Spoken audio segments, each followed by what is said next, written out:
పరిశ్రమలు మరియు వాణిజ్యం. గత ప్రభుత్వ ఉదాసీన వైఖరి మరియు అసంబద్ధ విధానాల వలన పరిశ్రమలు మూతపడడంతో ప్రజలు ఉద్యోగాలు కోల్పోయి అనేక కుటుంబాలు ఆర్థికంగా చితికిపోయాయి. రాష్ట్రం నుంచి అనేక పరిశ్రమలు తరిమివేయబడడంతో వ్యాపార వర్గాల్లో భయాందోళనలు నెలకొన్నాయి. స్కూళ్లలో డ్రాప్అవుట్స్ గురించి మనం వింటూ ఉంటాం అధ్యక్ష. కానీ గత ప్రభుత్వంలో స్కూళ్లలో విద్యార్థులు డ్రాప్అవుట్ సహజంగానే పెరిగాయి. ఇవే కాకుండా పరిశ్రమలు డ్రాప్అవుట్ అయ్యాయి. రాష్ట్రం నుంచి ఉద్యోగాలు డ్రాప్అవుట్ అయ్యాయి. పేదలకు ఉపాధి డ్రాప్అవుట్ అయింది. ఇన్ని రంగాలలో డ్రాప్అవుట్లు కావడానికి మూలకారమైన గత ప్రభుత్వ పాలకులు ఇప్పుడు ఓటమి భయంతో సభకు రాకుండా అసెంబ్లీ నుంచి కూడా డ్రాప్అవుట్ అయ్యారు.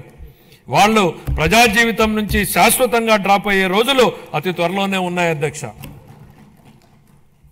అనేక పరిశ్రమలు, ఎంఎస్ఎంఈలు, ఎస్సీ మరియు ఎస్టీ వర్గాలకు చెందిన వ్యాపారవేత్తలకు ప్రోత్సాహాల కోసం ఇవ్వాల్సిన 11,000 కోట్ల రూపాయల పైగా బకాయిలను గత ప్రభుత్వం నిలిపేసింది. వీటిలో 377.73 కోట్ల రూపాయల బకాయిలను మా ప్రభుత్వం ఇప్పటికే చెల్లించింది. ఒకప్పుడు వ్యాపారాన్ని ఈజ్ ఆఫ్ డూయింగ్ బిజినెస్ గురించి మాట్లాడుకున్నాం. ఇప్పుడు మన గౌరవ ముఖ్యమంత్రి గారు స్పీడ్ ఆఫ్ డూయింగ్ బిజినెస్ పై దృష్టి సారించారు.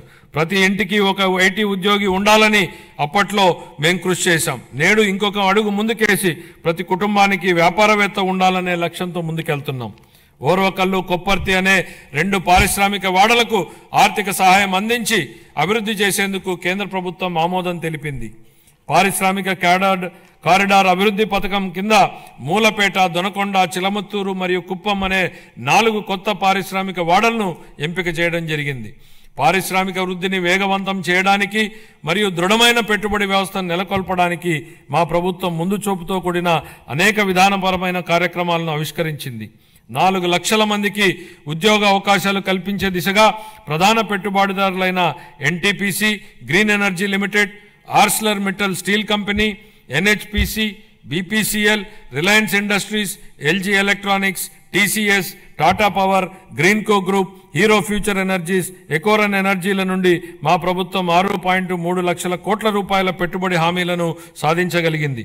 ఈ సందర్భంగా పెట్టుబడుల సాధనలో శ్రీ నారా లోకేష్ గారి గురించి ప్రత్యేకంగా చెప్పాలి అధ్యక్ష. ఆర్సిలర్ మిట్టల్ స్టీల్ కంపెనీ రాష్ట్రానికి వచ్చేలా చేయడంలో ఆయనదే కీలక పాత్ర. అలాగే